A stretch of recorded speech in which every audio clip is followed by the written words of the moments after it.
In the previous class, we had discussed about vermiform appendix. So, coming to the last topic in abdomen, that is hernia.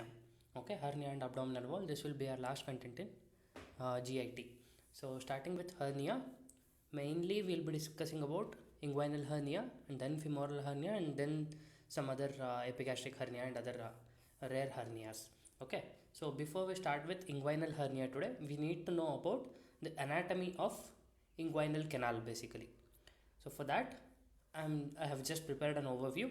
So just like we all know, it is a passage for the contents from abdomen to external genitalia somewhere. Okay, so just the contents from the abdomen will pass through this hole into the external genitalia in males and females. That canal is called as inguinal canal. So it is an oblique passage in the lower abdominal wall and it is about 4 to 6 centimeter in length. It We can say the extent of inguinal canal is from the opening of deep inguinal ring to opening of superficial inguinal ring.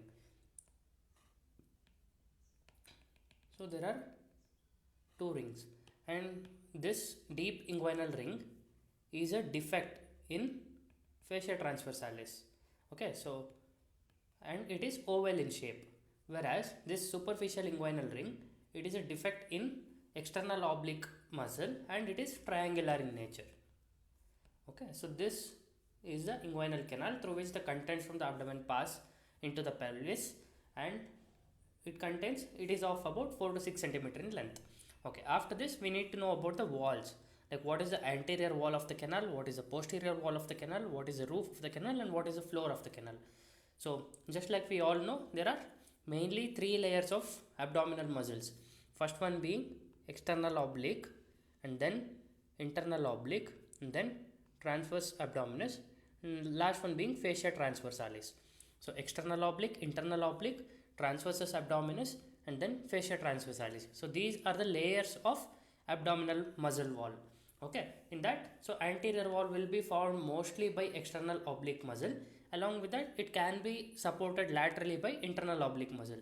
Okay, so that is the anterior wall. What is the posterior wall? Posterior wall is formed by basically conjoint tendon. Conjoint tendon is nothing but the combination of internal oblique and transversus abdominis. Both of these form a tendon called as conjoint tendon. Along with that, transversalis fascia. So all the four layers are covered here. Anteriorly, external oblique, posteriorly the other three muscles, and then roof will be the arching fibers of internal oblique and transversus abdominis. Okay, and the floor is formed by the inguinal ligament itself. So this forms the walls of the inguinal canal. So with this basic anatomical knowledge, we'll start with hernia. Okay, yeah.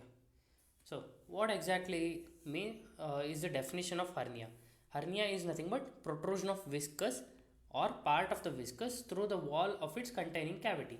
Suppose if this is an abdomen, if this is a layer of, and we are seeing from sideways, this is a transverse section. If there is a defect here and if this viscus or part of the viscus will protrude through this defect, then that is called as hernia. Okay, so what is the main cause? Weakness of the abdominal muscles or increased intra-abdominal pressure. These two will cause the herniation of abdominal contents. So mainly two main causes, one being weakness in the abdominal wall or the other one being increased abdominal pressure. So with these two, we will start discussing the risk factors and what might be the etiological factors and all. Okay, so there are various types of hernias like indirect hernia, direct hernia. We'll come to this. Okay, there are various classifications which say which is indirect hernia, which is direct hernia. First we'll discuss the risk factors and then we'll see the classification. Okay, so what exactly or who exactly will have hernia? What causes development of hernia? For that there are various risk factors. We'll start going one by one. So it starts right from the embryology. If this processus vaginalis or canal of neck are patent, then it will cause hernia. So most probably we all know that processus vaginalis and canal of neck, these are embryological structures. Okay, so these should undergo obliteration soon after development, or soon after fetus is well grown, this should undergo obliteration. They should not be present in a grown individual. If they are present, then that will pull the contents downwards and that will lead to hernia. Okay, so basically canal of neck is present in females and processus vaginalis can be present in males. Okay, so because of this, if there is a patent processus vaginalis, if there is a patent canal of neck, then these individuals have an increased risk for developing hernia. Okay, other than that, connective tissue disorders, basically this will lead to weak abdominal wall and that will lead to hernia. And then prune belly syndrome, again same, increased intra-abdominal pressure can be there. Ectopia vesicae, this is a condition where there will be failure of abdominal wall and pelvic floor muscles fusion. So because of this reason, whatever the contents are there, they will be exposed directly to the environment and hence that is called as hernia. Other than that, lower abdominal incision, this can lead to a type of hernia called as incisional hernia. Other than that, again defective collagen synthesis, smoking and steroid intake, all this will lead to weakness in the abdominal muscle wall, that will lead to hernia. So basically whatever the risk factors are there, you can divide them into ones leading to weak abdominal muscle wall and the other one leading to increased intra-abdominal pressure. So whatever the causes we discussed now, these lead to weakness in the abdominal muscle wall. Okay, the other factors which we discussed now, they lead to increase in the intra-abdominal pressure. So what are those factors? They are chronic coughs. So because of chronic cough, there will be increased intra-abdominal pressure and that can lead to protrusion of the organs. Similarly, COPD and bronchitis again will lead to increased intra-abdominal pressure. Then chronic constipation will lead to increased intra-abdominal pressure. Obstructive uropathy like BPH and stricture urethra, these will again lead to increased intra-abdominal pressure. Heavy weightlifting, ascites, pseudomyxoma peritonei, pregnancy, chronic ambulatory peritoneal dialysis, all these are the causes which will lead to increase in the intra-abdominal pressure. So there should be at least either one of the cause, ಒಂದು weak abdominal muscle wall or more intra-abdominal pressure. ಎರಡರಲ್ಲಿ ಒಂದು cause ಇದ್ರೆ that will lead to hernia. So for these, how many factors you can write, you can recall, you have to. Okay, so next, most common type of hernia in both male and females is indirect inguinal hernia. Okay, so we'll discuss what is direct hernia, what is indirect hernia. Okay, so just remember, most common type is indirect inguinal hernia and the femoral hernia is more common in females when compared to males. Okay, and deep ring, it is a defect in fascia transversalis, whereas superficial ring, it is a defect in external oblique aponeurosis. This we know from anatomy. Okay, now we'll come to the classification of hernia. So indirect hernia andre eno, what does indirect hernia mean? So suppose this is a deep inguinal ring and this is a superficial inguinal ring and this is the inguinal canal. Okay, so if the content is passing from throughout the inguinal canal anta ankolona. Okay, so the content or the protrusion is through deep inguinal ring and then it comes out through superficial inguinal ring. So this hernia is called as indirect inguinal hernia. That is, it is passing throughout the inguinal canal. If it is direct, there will be weak abdominal muscle wall and because of that reason, it will be directly pushing the defect in the abdominal wall and it will be coming out. So that is direct hernia. Suppose this is abdomen, this is rectus abdominis muscle anta ankolona, the muscle, six pack muscle anta ankoli. Okay, and here there is a triangle called as Hasselbalch triangle which is usually most common site for direct inguinal hernia. Okay, regionally there will be defect in the abdominal muscle. Because of that reason, from here direct, so inguinal canal will be somewhere here. Okay, it is not touching inguinal canal. So this is directly coming from this defect. This is direct inguinal hernia, or it will not be coming from the indirect inguinal hernia. Indirect, I mean deep inguinal ring na involve ಮಾಡ್ತಾ ಇರಲ್ಲ. It will be coming directly from here.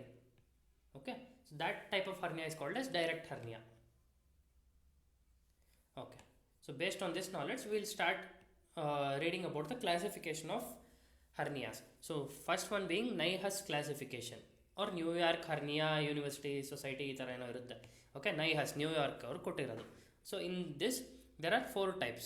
First type being indirect hernia, which is normal internal inguinal ring ide or normal deep ring ide, and the content is passing from deep inguinal ring to superficial inguinal ring. Okay, if that deep inguinal ring is enlarged, then that will come under type 2. Okay, type 3A is direct hernia.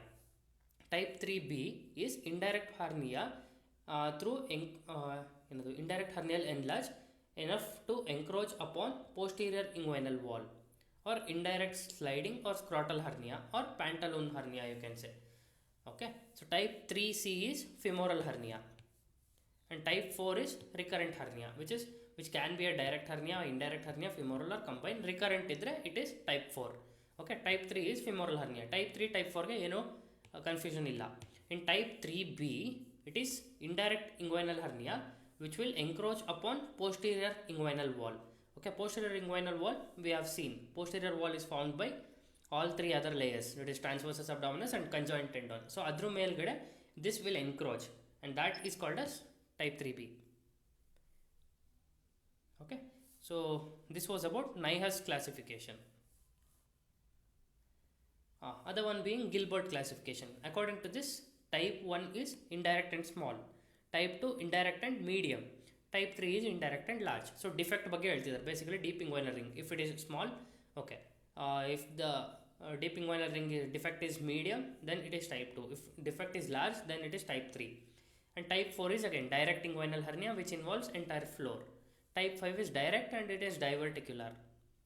Type 6 combined, that is pantaloon or saddleback or dual hernia or Romberg's hernia. Combined andre ade, it will be having both direct and indirect.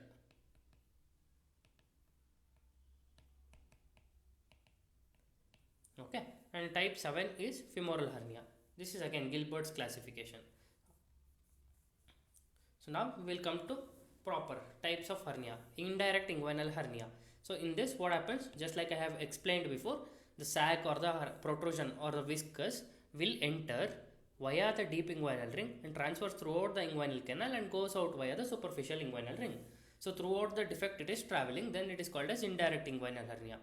In direct inguinal hernia, the sac is protruding directly from the posterior abdominal wall, that is triangle of Hasselbalch, and then enters the inguinal canal. Okay na? So yeah, here this is the Hasselbalch triangle, just lateral to the rectus abdominis muscle. So illinda content direct agi bandu it will be protruding over the superficial inguinal canal. Hence this is called as direct inguinal hernia. Okay, so for this reason we will need to know about the boundaries of the triangle of Hasselbalch. Okay, so triangle of Hasselbalch the lateral boundary enide idralli. Lateral boundary is this artery which is called as inferior epigastric artery.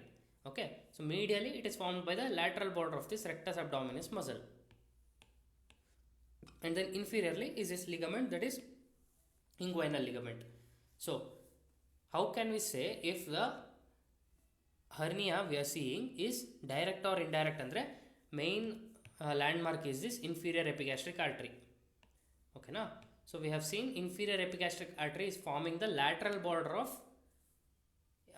triangle of Hasselbalch. So if the hernia is from here anta ankolana, okay, then we will say if the hernia is medial to inferior epigastric artery, it is direct hernia, that is medial. If the hernia is lateral to inferior epigastric artery, then it is called as indirect inguinal hernia, because deep inguinal ring is lateral to inferior epigastric vessels. So hernia lateral to inferior epigastric vessels is indirect. Okay, and hernia medial to inferior epigastric vessels is direct. So this one point it is most important. Okay, after this, yeah, relation of sac with spermatic cord. So idರಲ್ಲಿ ಏನು, sac is posterior to spermatic cord in direct inguinal hernia and sac is anterolateral to spermatic cord in case of indirect inguinal hernia. Again, this will all help in differentiating whether the hernia is direct or indirect. Okay, ಇದರಲ್ಲಿ sac ಯಾಕೆ ಬಂತು? Yeah, in direct inguinal hernia ಏನಾಗುತ್ತೆ, directly it is coming out from the posterior abdominal wall. So sac will be posterior to the spermatic cord, whereas in indirect inguinal hernia it is passing through the canal where spermatic cord is also passing. So because of that reason it will be anterolateral. Sac is anterolateral to the spermatic cord. Okay. Next, relation of the neck of sac. So in this, in inguinal hernia, above and medial to pubic tubercle. That is, ಇಲ್ಲಿ this is used ಅಂದ್ರೆ neck of sac relation ಏನಕ್ಕೆ use ಮಾಡ್ತೀವಿ ಅಂದರೆ to differentiate between inguinal hernia and femoral hernia. So in inguinal hernia ಏನಾಗಿರುತ್ತೆ, okay, it will be, this is inguinal hernia. So pubic tubercle ಇಲ್ಲಿದೆ. So it is above and medial to pubic tubercle. Okay, in case of femoral hernia it is below and lateral to pubic tubercle. So this, what I have shaded in yellow is femoral hernia, and what I am shading now in green, this is inguinal hernia. So and relation pubic tubercle being this. So if it is medial to pubic tubercle, it is inguinal hernia. If it is lateral to pubic tubercle, it is femoral hernia. Okay. Now coming to types of indirect inguinal hernia. Okay, ಇಷ್ಟು ಅರ್ಥ ಆಗಿದೆ ಅಲ್ವಾ? there is no doubt in indirect inguinal hernia and direct inguinal hernia. So basically now we should know about 2 to 3 things to differentiate if the hernia is direct or indirect. Basically ಏನಾಗುತ್ತೆ ಅಂದರೆ when we are seeing the patient as a whole, when he comes to OPD, it will be like just ಇಲ್ಲಿಂದ ಒಂದು ಇಷ್ಟು ದಪ್ಪ ಗೆಡ್ಡೆ ಥರ ಕಾಣಿಸ್ತಿರುತ್ತೆ ಅಷ್ಟೇ. ಓಕೆ, ಸೊ ಹಿಂಗಿದ್ದಾಗ we can't say if it is direct or indirect or femoral. So basically a swelling in the inguinal region will be the presentation.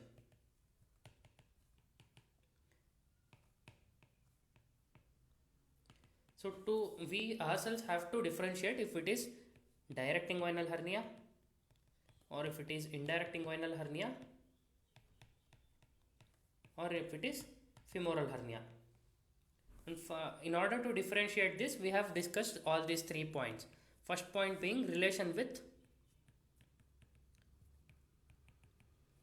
inferior epigastric vessels. So but inferior epigastric vessels will not be visible per se, so we can't say this aita only after proper dissection or only after only while the patient is undergoing surgery we can differentiate it while visualizing the inferior epigastric vessels.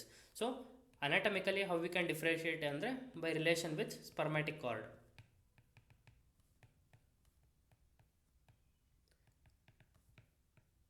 And hernial sac. So ಇವೆರಡನ್ನು compare ಮಾಡಬೇಕು.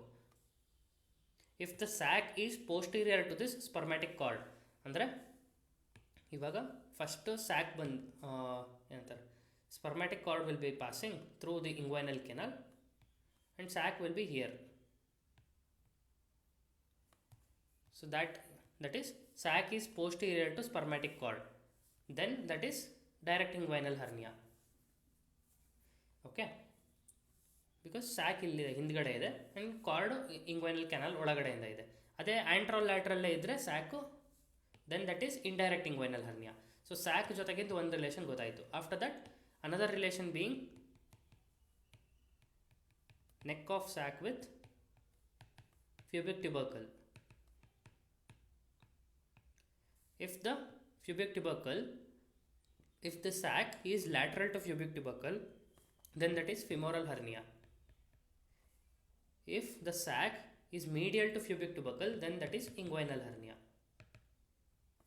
Okay, so if points ಗೊತ್ತಿದ್ರೆ we can differentiate the swelling in the inguinal region whether it is indirect or direct. So after knowing this, we will have to know about types of indirect inguinal hernia. Indirect inguinal hernia ದಲ್ಲಿ ಎಷ್ಟು types ಇದೆ ಅಂತ. Based on that we can say first one being bubonocele. That is hernia content is limited to inguinal canal. Okay, so ಇವಾಗ ಏನೋ ಇದು deep inguinal ring, this is superficial inguinal ring. Protrusion ಆಗಿದೆ but it has not protruded until scrotum. It has just stopped at the level of inguinal canal. So 4 cm length ಇದ್ದರೆ 4 cm ಅಷ್ಟೇ herniation ಆಗಿದೆ. That is called as bubonocele. Okay, funicular ಅಂದರೆ the processus vaginalis is closed above epididymis. So epididymis ಎಲ್ಲಿದೆ? This is epididymis. So this herniation has stopped above epididymis. So this is called as funicular type of indirect inguinal hernia. Hence this content will be felt separately from the testis. So ಇದನ್ನು feel ಮಾಡಿದಾಗ ಬೇರೆ ಸಿಗುತ್ತೆ, ಇದನ್ನು feel ಮಾಡಿದಾಗ ಬೇರೆ ಸಿಗುತ್ತೆ. So we can palpate it as two different swellings. Okay, complete indirect inguinal hernia up to scrotum it would have descended. So that is called as complete inguinal hernia. So here we can't feel the hernia separately. It will be feeling like testis only. So these are the three types of indirect inguinal hernia. Okay, so what will be the clinical feature? Patient ಹೆಂಗೆ ಬರ್ತಾರೆ ನಮ್ಮ ಹತ್ರಕ್ಕೆ ಅಂದರೆ, just like I said, he'll come with a swelling in the inguinoscrotal region, which will become more prominent and coughing and straining, because this will raise the intra-abdominal pressure and that will make the hernia more prominent. And usually this will reduce spontaneously on lying position. So standing iddaga it will be more prominent, and on lying down it will usually reduce spontaneously. Okay, and there will be progressive increase in size of the swelling over the period of time. ಇವಾಗ suppose a patient has come with inguinoscrotal swelling, we ask him to stand and cough. Okay, after that we will make him sleep. So on sleeping again there will be spontaneous resolution of the swelling. Again we will ask him to stand and we will not ask him to cough or anything. So gradually there will be increase in the size of the swelling as the content of the hernia protrudes. So that these are the three features. Swelling will be there in the inguinoscrotal region and it will become more prominent on coughing or straining, and it will reduce spontaneously on lying down. Okay, so these are the clinical features. In this again there are various types of hernias which can be seen. Okay, and we are seeing the definitions.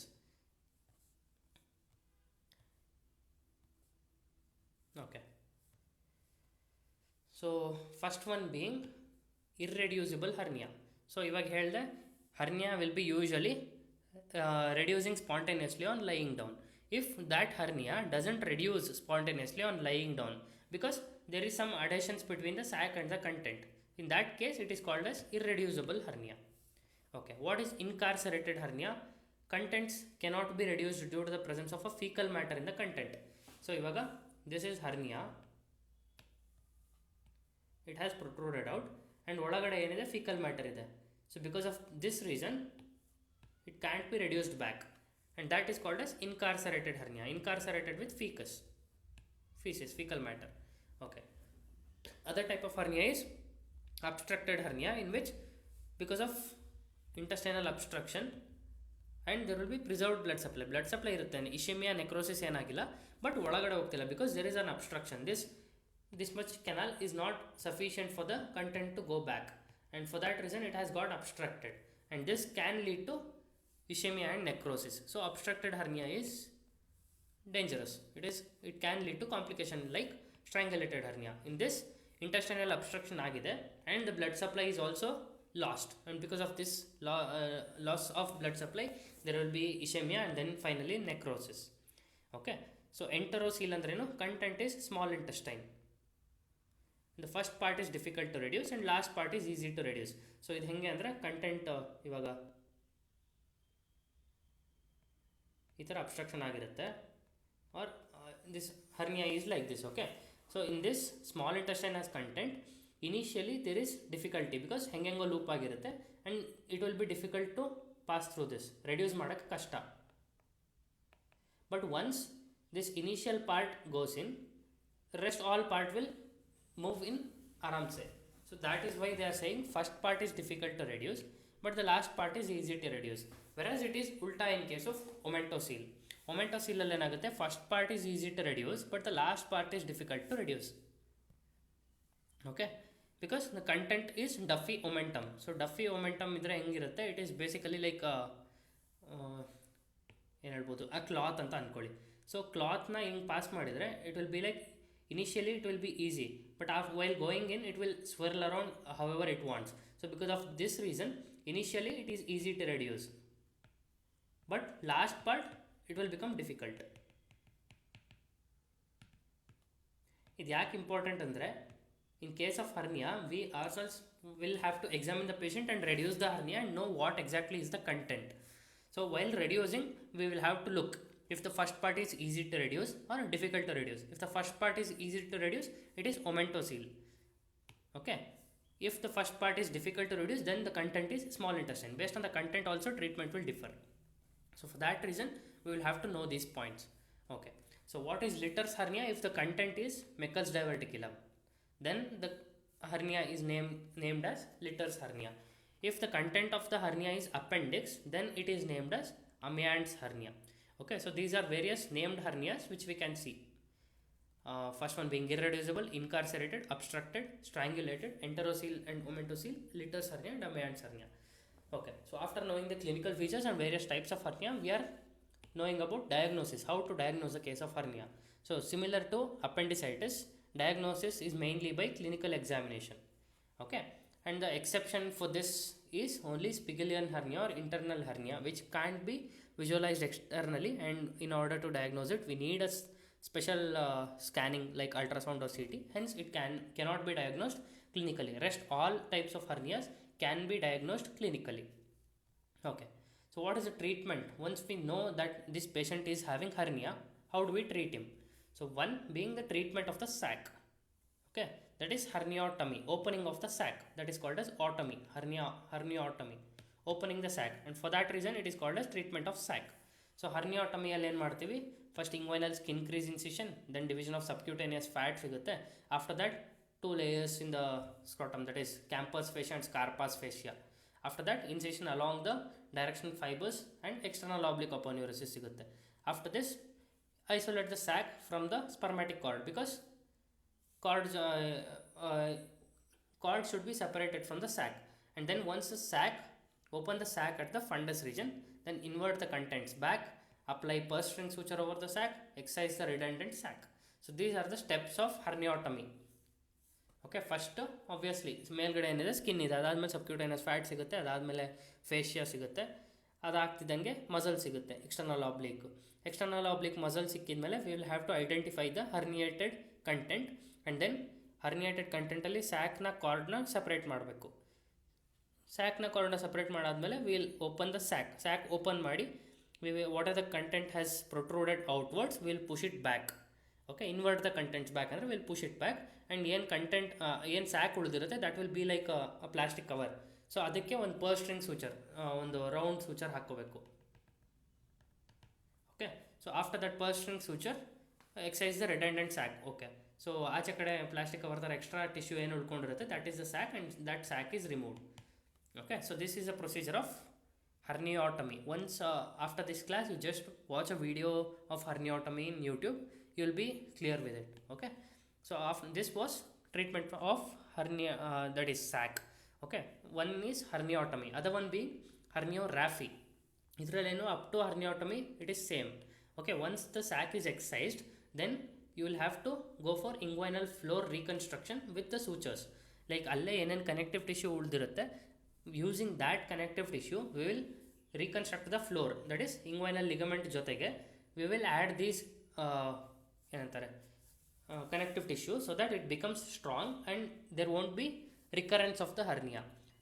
Okay, and this is called as herniorrhaphy. If we use a mesh for strengthening the inguinal floor, then that procedure is called as hernioplasty. Okay, that is the difference. If we don't use mesh, it is herniorrhaphy. If we use mesh, that is hernioplasty. Okay, after this treatment of sac ಆಯಿತು. ಇವಾಗ inguinal floor reconstruction, that can be by 3 different types.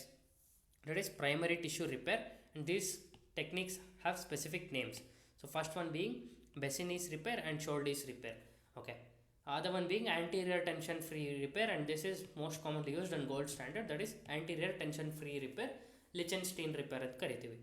Other one, third step being laparoscopic or pre-peritoneal repair, that can be TEP or TAP, that is total extraperitoneal and trans-abdominal pre-peritoneal.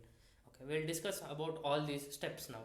So primary tension free repair, ಇದರಲ್ಲಿ ಏನು ಮಾಡ್ತೀವಿ, basically we are trying to strengthen the inguinal floor. Okay, so inguinal ಫ್ಲೋರಲ್ಲಿ ಏನಿದೆ, just inguinal ligament ಇದೆ, but ಅದಕ್ಕೆ ನಾವಿವಾಗ ಮಸಲ್ಸ್ನ ಅಥವಾ ಕನೆಕ್ಟಿವ್ ಟಿಶ್ಯೂನ ಹಾಕಿ ಸ್ಟ್ರೆಂಥನ್ ಮಾಡಬೇಕು. That is a basic principle here. So ಅದಕ್ಕೆ ಒಬ್ಬೊಬ್ಬರು ಒಂದೊಂದು ಥರದ ಮೆಥಡ್ ಯೂಸ್ ಮಾಡಿದ್ದಾರೆ. Based on that specific scientist we have given the names. Bassini's repair, ಇದರಲ್ಲಿ ಏನು ಮಾಡ್ತೀವಿ, we will use internal oblique, transverse abdominis and fascia transversalis. So external oblique ಅಂದರೆ inguinal ligament is nothing but continuation of external oblique muscle. Remaining all three muscles of the abdomen is used to strengthen this, and that is called as Bessini's primary tension free repair. In these are the sutures to inferior edge or shelving edge of the inguinal ligament. Okay, this is known as triple layer repair. So more layer use ಮಾಡಿದ್ವಿ, hence the name triple layer repair. This increases the tension in tissues and increases the recurrence rate. Okay, so first ಇದನ್ನು try ಮಾಡಿದ್ರಷ್ಟೇ, ಅಂದರೆ ಅಲ್ಲೇ ಅಬ್ಡಾಮಿನಲ್ಲೇ ಇನ್ನೂ 3 muscle layer ಇದೆ, ಅದನ್ನೇ use ಮಾಡಿ strengthen ಮಾಡೋಣ ಅಂತ ಟ್ರೈ ಮಾಡಿದರು. ಬಟ್ ರಿಸಲ್ಟ್ ಏನಾಯಿತು, that increase the tension in the tissues because they are pulling these 3 muscles and tying it to the inguinal ligament. Because of that reason there is increased tension and recurrence ಕೂಡ ಜಾಸ್ತಿ ಆಯಿತು. So then the other scientist what they did, like a scientist called Scholdis, he said, okay, we will do one thing, we will do double breasting of the fascia transversalis. Okay, and that is called as 4 layered. So ಇವಾಗ ಒಂದು ಟ್ರಾನ್ಸ್ವರ್ಸಸ್ ಅಬ್ಡಾಮಿನಸ್, ಅದಾದಮೇಲೆ internal oblique, ಅದ್ರ ಜೊತೆಗೆ ಫೇಶಿಯಾ ಟ್ರಾನ್ಸ್ವರ್ಸಾಲಿಸ್ ಏನು ಮಾಡಿದ್ರು, 2 layer ಈ ಥರ fold ಮಾಡಿ ತೊಗೊಂಡ್ರು. ಅದನ್ನು ಡಬಲ್ ಬ್ರೆಸ್ಟಿಂಗ್ ಆಫ್ ದ ಫೇಶಿಯಾ ಟ್ರಾನ್ಸ್ವರ್ಸಾಲಿಸ್ ಅಂತ ಕರೀತಾರೆ. ಸೊ ಇವಾಗ instead of 3 layers there are 4 layers for supporting the inguinal floor. Okay, and this, because of this double breasting, there was relatively low tension in the tissues, and this led to low recurrence rate. So because of that reason, Scholdis is compared better. Okay, after this again there was a modification to this Scholdis, in which there was double breasting of internal oblique, transverse abdominis and fascia transversalis. So ಎಲ್ಲದನ್ನು double ಬ್ರೆಸ್ಟಿಂಗ್ ಮಾಡಿದ್ರು. ಅವಾಗ ಏನಾಯಿತು, there was 6 layered repair, and this is called as modified Scholdis repair. Okay, so basically these are all the techniques where inguinal floor reconstruction is done. Okay, this was about primary tissue repair. Next, anterior tension free repair. Idರಲ್ಲಿ ಏನು ಮಾಡಿದ್ರು, this is gold standard for inguinal repair, inguinal hernia repair, and it is called as Lichtenstein's repair. ಇದರಲ್ಲಿ ಏನಾಯಿತು, they'll fix the mesh, that is hernioplasty. ಇದು it is a type of hernioplasty. And whatever we discussed previously, primary tension free, they were herniorrhaphy because we were using the abdominal muscles only. Okay, this is a type of hernioplasty. Hernioplasty ಅಲ್ಲಿ ಏನು ಮಾಡ್ತೀವಿ, we will fix the mesh to the anterior rectus sheath just above the pubic tubercle, and then after fixing the mesh to the inferior aspect to inguinal ligament. Okay, and then create an artificial deep ring by overlapping the cut edge of the mesh, and then superior aspect of the mesh is then fixed to conjoint tendon. Basically ಇವಾಗ defect ಎಲ್ಲಿದೆ ಅದ್ರ ಮೇಲೆ mesh ಹಾಕಿಬಿಟ್ಟು cover ಮಾಡೋದಷ್ಟೇ. So ಇವಾಗ ಇದು ಫ್ಯೂಬಿಕ್ ಟುಬರ್ಕಲ್ ಅಂದ್ಕೊಳ್ಳಿ, ಇದು ASIS ಇದೆ, anterior superior iliac spine. So joining these two is the inguinal ligament. Inguinal ಲಿಗಮೆಂಟಲ್ಲಿ next there will be 2 openings. So one being deep inguinal ring, other one being superficial inguinal ring. ಹಿಂಗಿದೆ ಅಂತ ಅಂದ್ಕೊಳ್ಳೋಣ. Okay, so this is inguinal canal. Okay, so after this ಇವಾಗ ಏನು ಮಾಡ್ತಾರೆ, they will keep a mesh over the just above the pubic tubercle. So just above the pubic tubercle they are keeping a mesh like this. Okay, ಒಂದು ದೊಡ್ಡ mesh ಅಂತಾನೆ ಅನ್ಕೊಳ್ಳೋಣ. So after this they will fix this mesh to inferior aspect to inguinal ligament, and then create a artificial deep ring by overlapping the cut edges of the mesh. So ಇವಾಗ whatever the mesh I have drawn, this is smaller one, ದೊಡ್ಡ mesh ತಗೊಳ್ತಾರೆ. Okay, so ಇವಾಗ ಏನಾಯಿತು, basically we have covered both superficial inguinal ring and deep inguinal ring with a mesh. Then we will have to create a deep inguinal ring so that the contents can pass. So artificially we will cut some part of the mesh and we create a deep inguinal ring.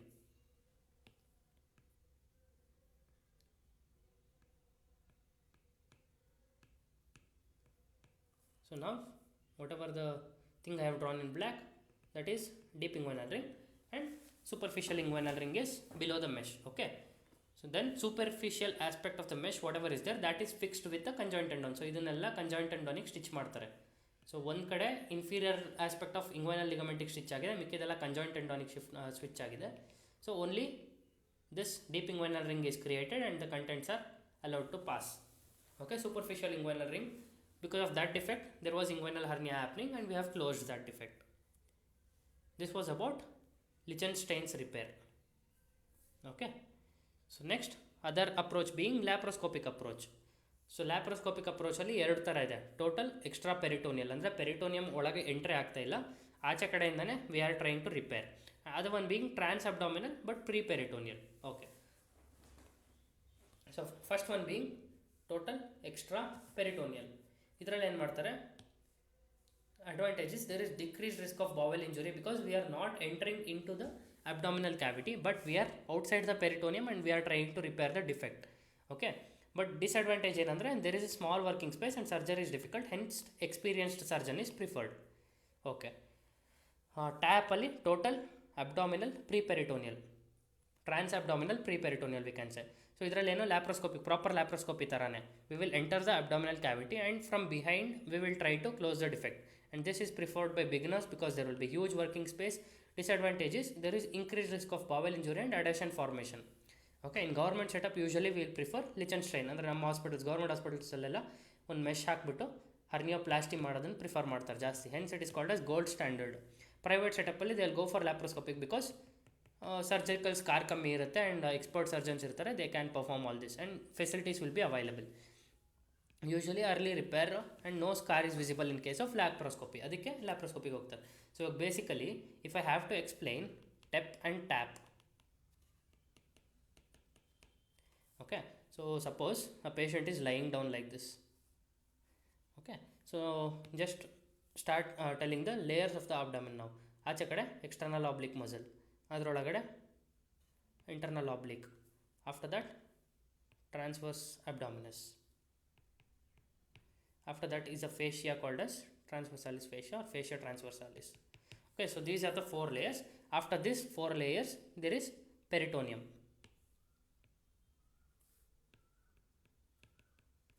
And ಇಲ್ಲಿ ಒಳಗಡೆ ಏನಿರುತ್ತೆ, peritoneum ಆದಮೇಲೆ ಒಳಗಡೆ obviously bowel.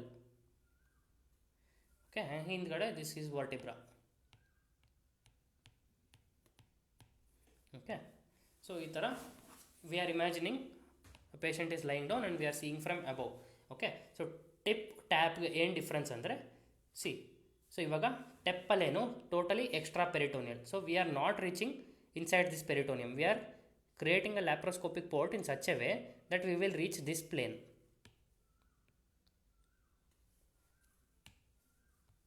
So ಇವಾಗ ನಾನು ಇಲ್ಲೇನು shade ಮಾಡ್ತಿದ್ದಾನಲ್ಲ, we will reach this plane which is extra peritoneal, just outside the peritoneum, and we will see. Okay, ಇವಾಗ ಏನಾಗಿರುತ್ತೆ, ಫೇಶಿಯಾ ಟ್ರಾನ್ಸ್ವರ್ಸಾಲಿಸ್ ಅಲ್ಲಿರೋದು ಡೀಪ್ ಇಂಗ್ವೈನಲ್ ರಿಂಗ್. ಸೊ ಇವಾಗ ಇಲ್ಲಿ ಡೀಪ್ ಇಂಗ್ವೈನಲ್ ರಿಂಗ್ ಇರುತ್ತೆ, ಮೇಲ್ಗಡೆ ಎಕ್ಸ್ಟರ್ನಲ್ ಆಬ್ಲಿಕಲ್ಲಿ there will be superficial inguinal ring, ಹಿಂಗಿರುತ್ತೆ inguinal canal. So we will reach this plane and we will put a mesh here. Okay, so that this defect is covered. So hence hernia ಅದು defect close ಮಾಡ್ದಂಗೆ. So ಏನು ಮಾಡ್ತೀವಿ ಇವಾಗ, basically if I have to say more clearly, ಇವಾಗ ಇದರೊಳಗಿಂದ ಏನಾಗಿರುತ್ತೆ, the bowel would have been herniated like this. So imagine this is a bowel and it has herniated like this. So this is the hernia. So now what we will do, we will create a laparoscopic port, we will reach this plane and we will reach till here. Illi reach ಆದಮೇಲೆ we will pull this, whatever the herniated content is there, we will put it backwards. Okay, so ಅವಾಗ ಏನಾಗುತ್ತೆ, it will come back. So hernia is reduced now. So once this hernia is reduced, we will put a mesh here. So ಇವಾಗ hernia reduce ಆಯಿತು. ನಾವು we will place a mesh over the deep inguinal ring. So we have not entered the bowel, we are outside the peritoneum, ಅದಕ್ಕೆ totally extra peritoneal ಅಂತ ಕರೀತಾರೆ. But ಅದೇ we discussed ಅಲ್ವಾ, there is small working space, hence expert surgeons are needed. Okay, in case of TEP. But TAPP ಅದರಲ್ಲಿ ಏನಾಗುತ್ತೆ, again same layers of abdomen. So external oblique, internal oblique, transverse ಅಬ್ಡಾಮಿನಸ್, ಫೇಶಿಯಾ ಟ್ರಾನ್ಸ್ವರ್ಸಾಲಿಸ್, peritoneum, ಒಳಗಡೆ bowel. Okay, again this bowel might have protruded like this. This is deep inguinal ring, this is superficial inguinal ring, hernia ಆಗಿದೆ. Okay, so now what they will do, they will directly enter here into the peritoneal cavity. ಪೆರಿಟೋನಿಯಮ್ನು pierce ಮಾಡಿ ಅಬ್ಡಾಮಿನ್ನಿಗೆ enter ಆಗ್ತಾರೆ. So total ಅಥವಾ trans abdomen. Okay, ಇಲ್ಲಿಗೆ ಬಂದು ಏನು ಮಾಡ್ತಾರೆ, they will laparoscopically they will pull this content backwards. So ಆವಾಗ ಹರ್ನಿಯಾ ರೆಡ್ಯೂಸ್ ಆಗುತ್ತೆ. So now hernia is reduced, bowel is remaining here. Okay, now through this inside only they will put a mesh, so that again this hernia won't happen. Because of this reason we are calling this as transabdominal preperitoneal. Okay, so transabdominal approach is through the abdomen we are correcting the hernia. Okay, but here totally extra peritoneal, outside the peritoneum we are treating the hernia. Okay, this is about laparoscopic approach or laparoscopic correction, tap and tap. In case of tap, again large working space ಇದೆ, because of this reason easy and preferred by beginners. Okay,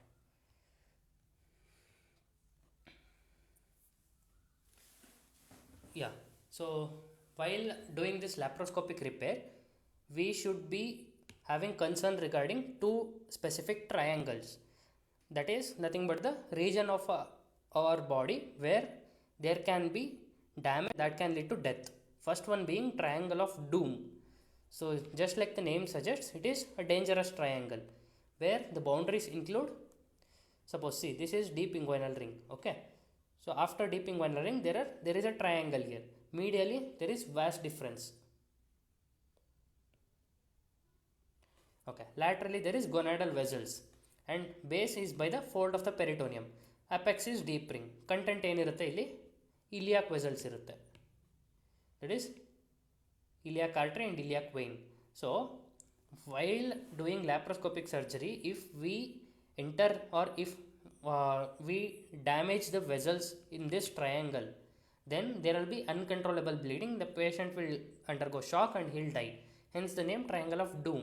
Because if we by any chance do a sharp dissection here and lead to injury of the iliac vessels, then there will be profuse bleeding and the patient won't survive. Hence the name triangle of doom.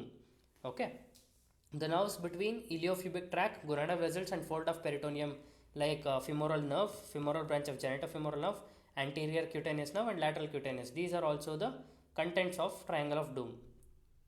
Okay, and the next triangle being triangle of pain. So ಈ triangle of pain, what are the boundaries ಅಂದರೆ laterally it is by the fold of peritoneum. So ಈ ಎರಡು triangles ಹೆಂಗೆ ಅಂದರೆ ಅಕ್ಕಪಕ್ಕ ಇರುತ್ತೆ ಈ ಥರ. ಸೊ ಒಂದ್ರದ್ದು ಮೀಡಿಯಲ್ ಬೌಂಡ್ರಿ ಬಂದು ವ್ಯಾಸ್ಟ್ ಡಿಫ್ರೆನ್ಸು, ಲ್ಯಾಟ್ರಲ್ ಬೌಂಡ್ರಿ ಬಂದು gonadal vessels. Again fold of peritoneum is the base. So ಒಂದ್ರದ್ದು ಬೇಸು ಇನ್ನೊಂದ್ರದ್ದು lateral boundary. You can draw imagining that. So suppose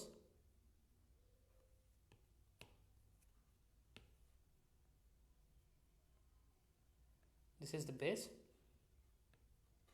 like this. So this is triangle of doom, this is triangle of pain. Okay, so idrad base, this is lateral wall. So base of triangle of doom is the lateral wall of triangle of pain, that is formed by the fold of peritoneum. Medially again these are gonadal vessels and superiorly it has a iliofubial tract. Okay, so ee region yaak triangle of pain andre, if we use electrocautery in this area, then that will lead to significant amount of pain because it is full of nerves. Okay, like lateral border of reflected peritoneum, adadmele lateral femoral cutaneous nerve, anterior femoral cutaneous nerve, femoral branch of genitofemoral nerve, deep circumflex iliac vessels. Okay, and then femoral nerve. So all nerves are there in this region, and if we use electrocautery, these nerves will get stimulated and it will lead to significant amount of pain. Hence it is named as triangle of pain. Okay, so these two triangles should be kept in mind. So yeah, triangle of pain, the content femoral nerve, femoral branch of genitofemoral nerve, anterior cutaneous nerve of thigh, lateral cutaneous nerve of thigh. Most commonly injured while performing surgery is lateral cutaneous nerve of thigh. This will lead to a condition called as meralgia parasitica that we'll discuss later on. Okay, other condition or other thing we need to keep in mind is crown of death or corona mortis while performing inguinal surgeries. So crown of death ಅಂತ ಯಾಕೆ ಕರೀತಾರೆ ಇದನ್ನ ಅಂದರೆ, in some individuals there can be an abnormal branch. Okay, so usual ಆಗಿ ಏನಾಗುತ್ತೆ, inferior epigastric artery is a branch from the external iliac artery. So ಇವಾಗ abdominal aorta ಬಂದು it will divide into external iliac and internal iliac. ಕರೆಕ್ಟಾ? Okay, ಹಿಂಗೆಂಗೋ ಆಗುತ್ತೆ. External iliac is this. So this external iliac artery will give a branch, that is ಇವಾಗ ಇಲ್ಲಿ ಬಂದು aorta external iliac artery ಆಗಿ divide ಆಗಿದೆ, and that will give a branch called as inferior epigastric artery. Okay, obturator artery is from the internal iliac artery. So that is internal iliac artery ಹಿಂಗೆ ಬಂದಿದೆ, ಇಲ್ಲಿಂದ ಒಂದು branch ಬಂದಿದೆ, that is obturator artery, this one. Okay, usually there is no communication between this inferior epigastric artery and obturator artery. So ಎರಡು ಬೇರೆ ಬೇರೆ ಥರದ್ದು branches, ಇದ್ರ ಮಧ್ಯೆ ಕಮ್ಯುನಿಕೇಷನ್ ಇರಲ್ಲ. But in some individuals there will be an aberrant obturator artery which is arising from this inferior epigastric artery. This will connect obturator artery and there is a formation of a loop again. So imagine this is abdominal aorta, it is forming two branches, internal iliac and external iliac. So this is external iliac artery, this is internal iliac artery. External iliac, internal iliac ಅಂತ ಅನ್ಕೊಳ್ಳೋಣ. Okay, so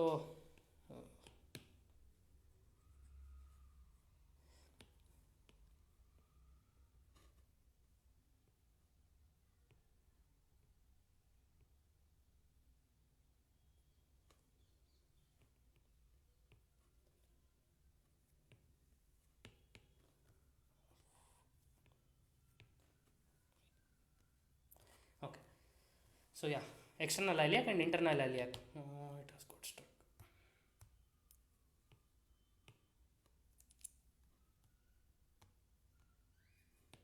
Shit. 1 second.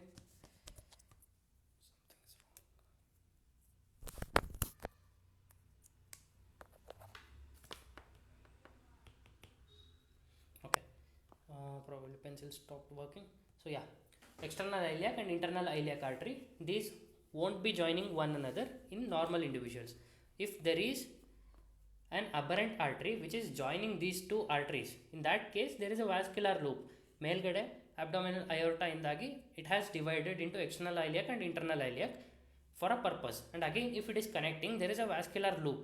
So ಇವಾಗ either internal iliac or external iliac is damaged, there will be continuous blood loss, and because of that reason there will be more bleeding and death. Hence the name corona mortis or crown of death. Okay, yeah. So this is external iliac and then again internal iliac. So external iliac the branch ಬಂದು inferior epigastric artery, internal iliac the branch ಬಂದು obturator artery. So again if these two join there is a loop. So because of that reason there will be increased bleeding if any of these vessel is injured, and this connection is called as aberrant obturator artery.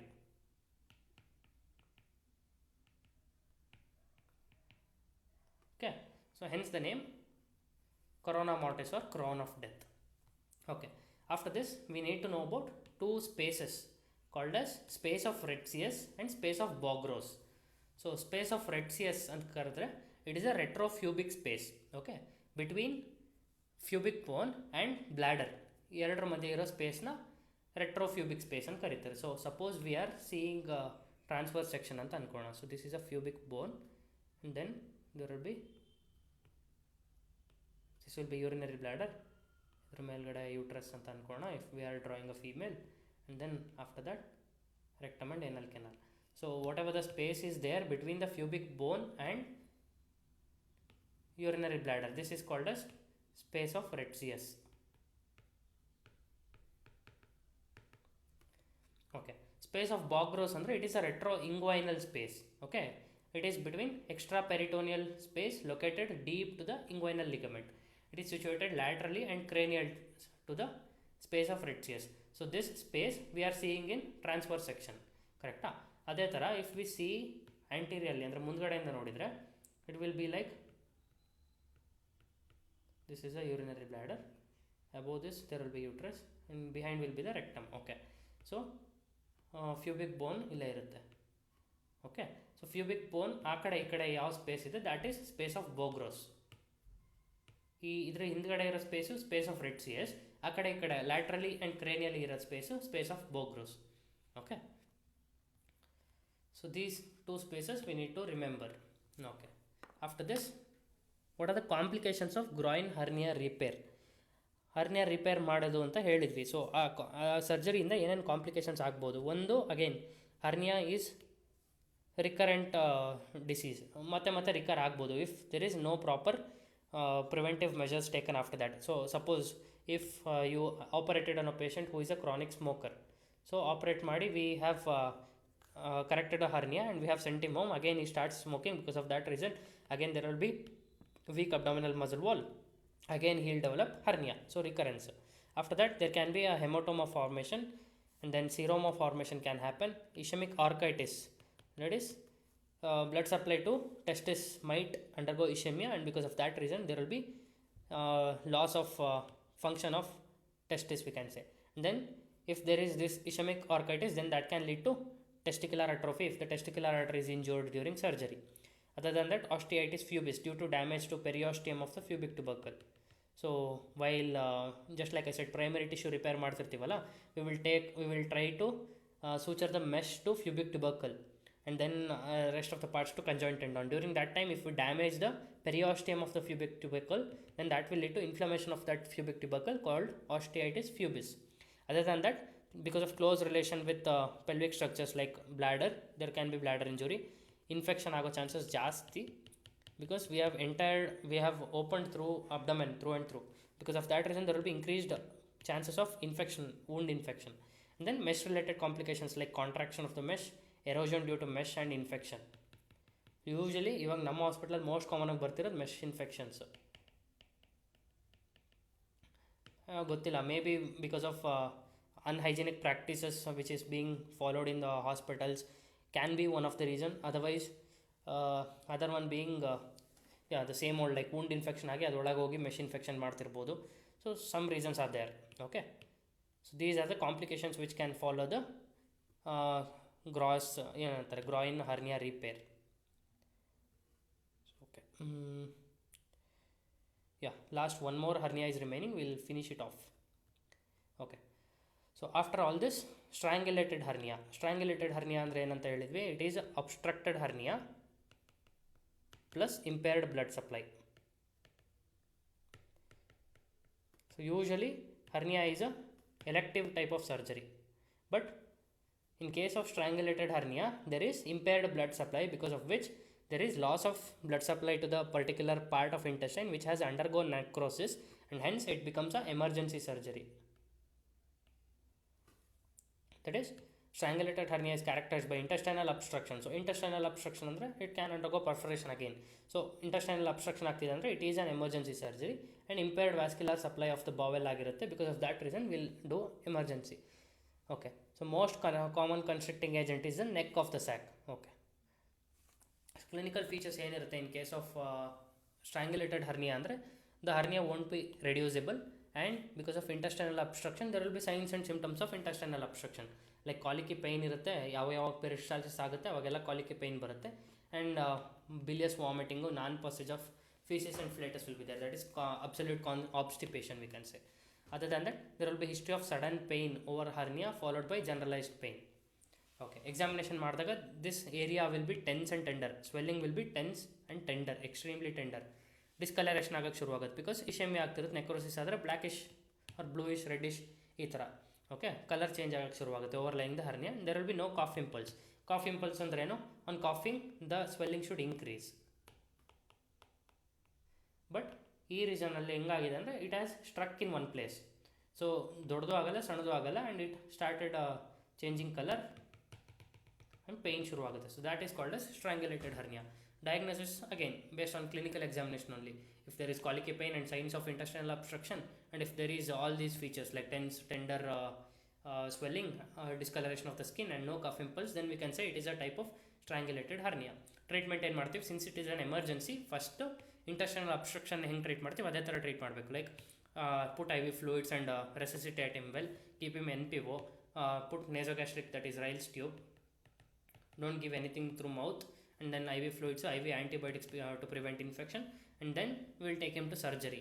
Surgery ಏನು ಮಾಡ್ತೀವಿ, we will put a incision on the most prominent part of the hernia and we will start dissecting. Once we reach the sac, we will open the sac fundus, and then whatever the fluids is there, that is aspirated. Then we will examine the bowel. This is the most important step in case of strangulated hernia. ಆಯಿತಾ, open ಮಾಡಿ bowel open ಮಾಡಿ ನೋಡ್ತೀವಿ. If the bowel is viable ಅಂದರೆ ನಾವು if we started the surgery as early as possible and if the bowel is not yet undergone complete necrosis, then the bowel is viable. So we will put the bowel back, we can retain the bowel, okay, and then close the surgery. If the bowel is gangrenous, already gangrene agogidre, then we will have to excise that part of the bowel also.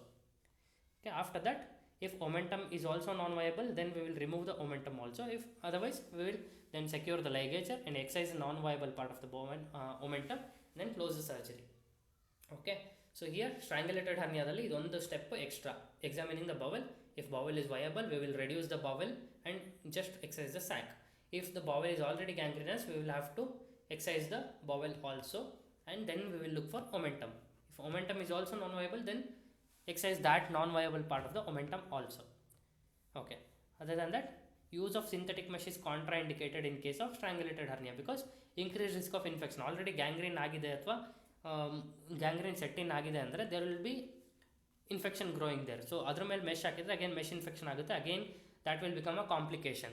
So mesh infection adre there is no other treatment, we will have to remove the mesh and then treat him with appropriate antibiotics. So again it will become like a one more surgery. So we will avoid putting mesh in case of if there is an increased risk of infection. And then if mesh is needed, then we will have to put absorbable mesh or bioprosthetic because infection rate is less in this case. So non-biodegradable or synthetic mesh hakalla is contraindicated. Okay, so this brings us to the end of class of hernia 1. Okay, so ಏನಾದ್ರು doubts ಇದೆಯಾ?